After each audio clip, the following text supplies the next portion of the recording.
Welcome to episode 29 of Lizzie's Bedtime Stories. My storyteller guest is Georgia Beers. Welcome to the show, Georgia. Thank you, Liz. I'm happy to be here. Yay! Tell me a story. Well, all right. I'm going to tell you a bit of a story. Okay. Leave you wanting more. That's my plan. Uh-huh. That's your evil plan. That's my dastardly plan, yeah. Okay. Can you tell us a little bit about it? Okay. I'm going to read you a snippet of my newest novel. It's called Snow Globe, and it is a Christmas romance. It will be available for purchase in December, but you can pre-order it now on Amazon. Sweet. It is the story of Mackenzie Campbell, who is all set to get married to her wife on December 19th, Christmas wedding. And roughly 2 weeks before that date, her fiance bails on her and leaves her, for all intents and purposes, standing at the altar. Mm-hmm. So Kenzie's best friend, Allison, spends chapter 1 getting Kenzie out of the bathroom and talking her down from the ledge. And I'm going to pick up with chapter 2, where Kenzie's really just kind of sitting around her apartment inside her own head, trying to figure out what she's going to do next. Okay. So here we go, Snow Globe. Being left sucks. It is no fun. Frankly, I think it shouldn't be allowed, which is silly, I know, but that's how I'm feeling on day 3. 6 days from today, I was supposed to be walking down the aisle on my father's arm, heading towards the happiest moment of my life. But that's not going to happen. At this point, I don't know what will happen. 6 days seems like forever from now. What will I be doing? Staring off into space?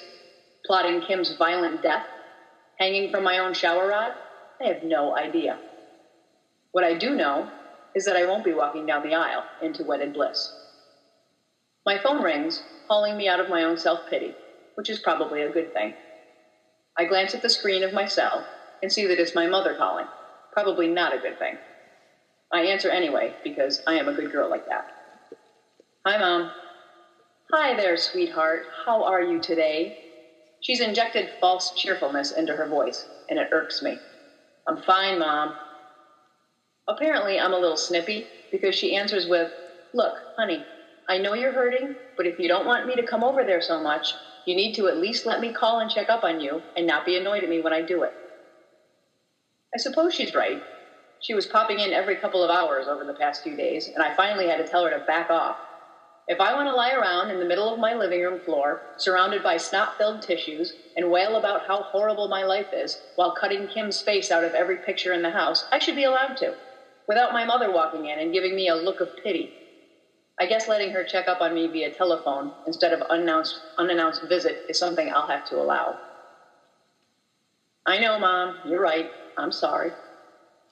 What are you up to today? I look around at the living room carpet, littered with snot-filled tissues, interspersed with bits and pieces of photograph scraps. Not much. Are you going to work next week? That is a good question. Today is Saturday, and technically I'm supposed to work for 3 more days next week. Monday through Wednesday, I work. Then I took Thursday off for last-minute things. Friday was going to be my wedding day. Next Saturday, Kim and I were scheduled to head off to this huge gay resort in Florida over Christmas. I don't know, I answer honestly. My boss is pretty awesome. I'm a technical writer and a proofreader for a large manufacturing facility, and I can do a lot of my work from anywhere, so I'm sure if I call her and tell her my situation, she'd be fine with me taking some extra time to work from home. Of course, that would mean I'd have to call her and tell her my situation, and I do not relish that. Who wants to tell people they've been dumped mere days before their wedding? A wedding that person was invited to. Maybe it would be good for you if you worked, my mom suggests, as gently as she can. Keep your mind off of things. Maybe. I sit up. My head swims, since a quick glance at the clock tells me I've been lying prone on the floor for 2 hours. I took care of the guests, Mom says, even gentler. I called everybody. I swallow, my eyes welling, more from embarrassment than sadness this time. Thanks, Mom. I managed to croak out, trying not to picture the faces of family and friends as they absorbed the news that I was ditched I'm not sure which is worse, the expressions of surprise or those of pity that I picture in my head. It'll get better, honey, I promise. My mother can be pushy and overbearing, but she knows me and she loves me. And when I'm in pain, so is she. Thanks, Mom, I say again. I'll call you later. We hang up, and it takes all the strength I have not to flop back down onto the carpet to wallow some more. Instead, I focus on sitting upright. How much of my time and energy am I going to let this mess take from me, I suddenly think. And I'm surprised by the thought, which I'm guessing is a good thing, because maybe it means I'm making the slightest, teeniest, tiniest bit of progress. I mean, really, I can sit around for weeks, months, years even, and wonder what I could have done differently. Trusted Kim less? Not poured my whole heart into my relationship with her? Waited longer than a year and a half to decide to get married? The bottom line is, she's still in love with her ex. Isn't that something I maybe should have noticed? Fuck yes. But I was in love with her. And when you're in love, so many important things get blurry and soft and fall out of focus. I shake my head and stand up. Yes, I actually stand up. I feel like I've spent the majority of the past 3 days flat on my back, and not in a good way. My head swims again as I'm hit with a full-blown head rush, and I realize I haven't eaten more than a few bites of nachos with Allison since Wednesday night. I carry my stress in my stomach, so when I'm stressed out, the first thing that falls by the wayside is my appetite. My phone dings as I head into the kitchen, indicating that I have a text. It's from Allison. What are you doing? I type back, standing in my kitchen. Her next text says, eat a banana. Sure enough, there's a fresh bunch of bananas on the counter that she must have left during her last visit.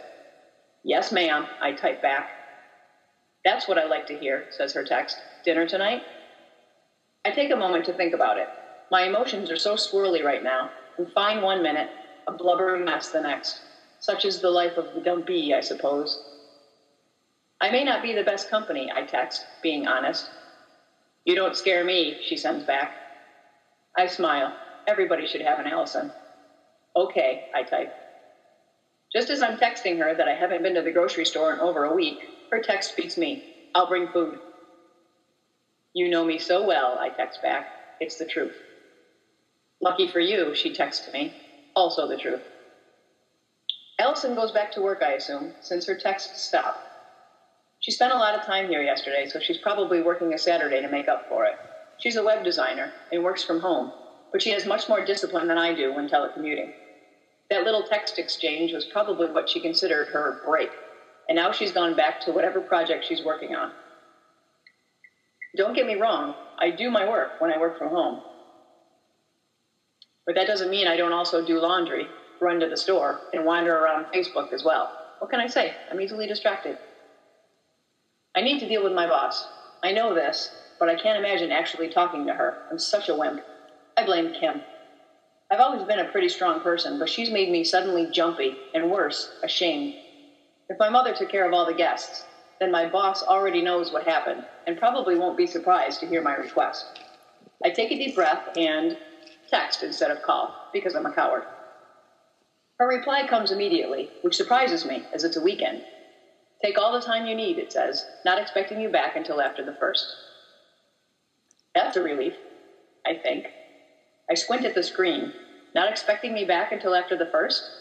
Why? Because I took time off for my honeymoon? Or because she thinks I'll need that much time to recover? I'm torn between being thankful and being insulted. I toss my cell onto the kitchen counter, grab a banana, and head upstairs to the second bedroom that Kim and I used for an office. It has a desk and a computer, but also a futon that we opened for overnight guests. It's open now, flat, and has an unzipped suitcase on it, half filled with summer clothes. My suitcase. There's a big empty space next to it where Kim's suitcase was, but she took that with her Wednesday morning after I left for work and she decided she was leaving for somewhere other than here. I came up here to check my work email, but instead I stand in the middle of the room and stare at my suitcase. Shorts, tank tops, a few nicer outfits for fancy honeymoon dinners, a brand new bathing suit, the first two-piece I've had in more than 10 years. I've worked hard on this body over the past 8 months, cutting out as much processed food as I could, weightlifting, running on the treadmill, which I despise with every fiber of my being. I'm in better shape than I've ever been, and now I have no occasion to wear my new bathing suit. I pick it up, hold it out in front of me. It's black, sleek. It's got silver piping along the seams. It covers enough, leaves something to the imagination. When I tried it on in the store, I had visions of Kim untying the top with her teeth, wanting me so badly she could hardly wait. Now, with a sigh, I toss it back into the suitcase. I should probably unpack what I've got in there, but I just can't summon the energy right now. Instead, I turn to the desk and sit, fiddling with the mouse to call up my email. There are a few things there for me, not too much, as people at work know I'm expected to leave by the middle of the week. My brain then decides to take a detour and think about all the people at work who know me, know I was about to get married, and now know that I'm not going to get married. I am probably water cooler fodder, and the thought turns my stomach, and I suddenly wish Kim was standing next to me right now so I could punch her in the face. A couple things have been sent to me for proofing, but due dates for each of them are mid-January. People are starting to slow down. Rush jobs are being turned away. It's the holiday season. Nobody wants to work. People want to relax, shop, spend time with their families. Our townhouse has no Christmas decorations up. At the time, it made sense not to drag them down from the attic storage area. After all, we weren't going to be here for the holiday, and we were so preoccupied with all the wedding stuff, it didn't make any sense to take an entire weekend. Yes, I take that long to decorate. Call me crazy, but I love it. Out of our planning and organizing to arrange decorations we wouldn't even see. Now, though, I miss them terribly. The snow is still falling outside.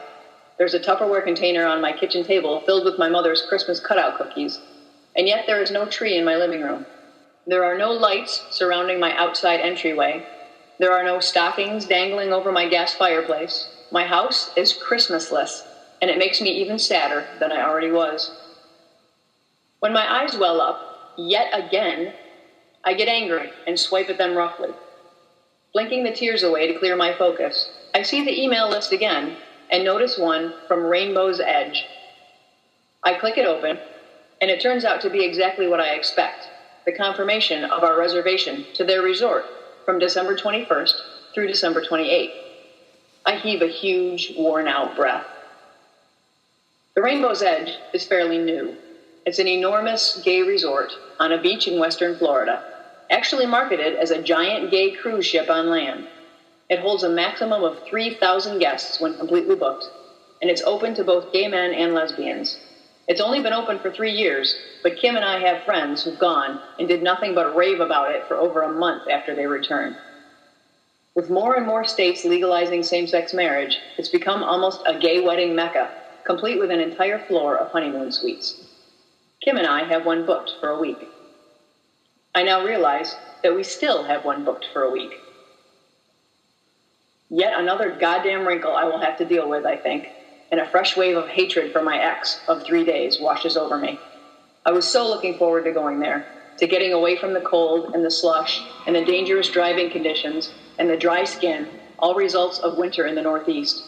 I was so looking forward to lying on the beach and baking myself in the warmth of the sun and reading 3 or 4 books at my leisure and having cocktails with umbrellas in them at 10 o'clock in the morning if I wanted to, just because I could, because I was on vacation, because I was on my honeymoon, because I'd just gotten married.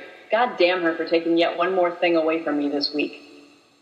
I have the phone to my ear waiting for an answer, fully intending to cancel my reservations and probably pay a hefty fee for doing so, when it hits me.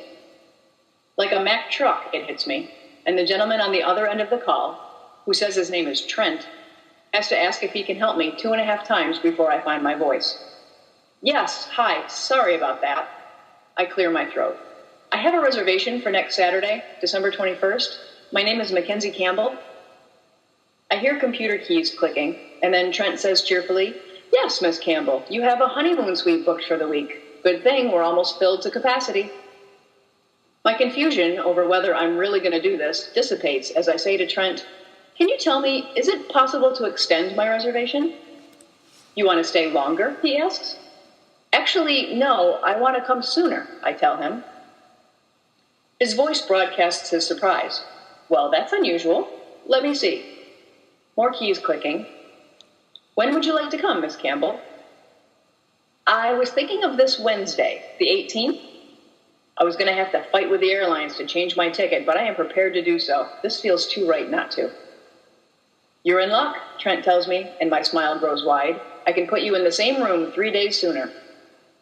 I am giddy as I tell him to go ahead and put the extra 3 days on the same credit card he's already got on file, which is Kim's. We'll see you next week, Miss Campbell, he says as he signs off. Now for the harder part. I send a quick email to Allison because I know she won't answer a text right now, but she'll know immediately that she's got an email. I'm going to call you in 3 minutes. Please answer. It's important. I wait an actual 3 minutes before dialing. She picks up on the first ring, which I knew she would. Hey, what's up? She asks. Why don't Polish women use a vibrator? I ask in greeting. I give. Why? It chips their teeth. Allison snorts a laugh. Funny.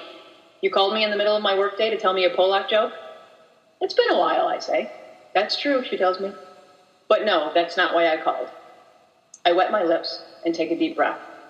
How was your schedule? I ask her. I actually already know the answer to this. Things get slow around the holidays for Allison, and she likes it that way. Nobody needs anything designed that can't wait until after the first of the year, when everybody starts fresh. It's pretty light, she tells me. I've got a few things that I held so I'd have stuff to work on, but that's about it. Nothing pressing? I ask. At this time of year? No, not really. Good. How about a vacation? I picture her squinting, her dark eyebrows meeting at the point just above the bridge of her nose. What do you mean? Come to the rainbow's edge with me, I say. I drop it quick, and then I let it sit. Come. She starts, then stops, and I know she's thinking about it. I jump in. I need to get the hell out of here, Allie. The last thing I want to do is sit around here on the day I'm supposed to be getting married. You know what I'd rather do? Sit on a beach, in the sun, and get completely shit-faced on Mai Tais. Maybe meet some new people. Or not. Who cares? I just need to get the hell out of here, and I'd rather not go alone. I hear her breathing. I know she's thinking about it just as surely as if I could hear the wheels in her brain turning. I throw in the kicker. It's already paid for, and I will buy your plane ticket. When are we talking? Got her.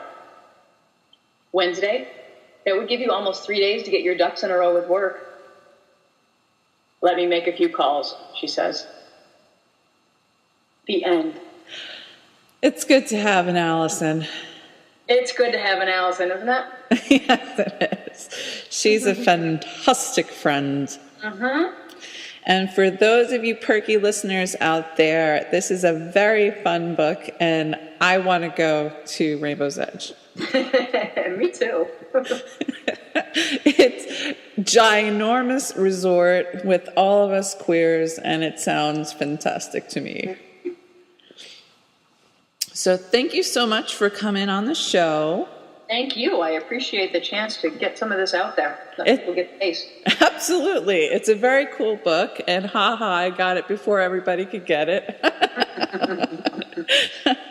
But it's You're special, Liz. Yeah, I'm some kind of special. So thank you again for coming on the show. Thank you.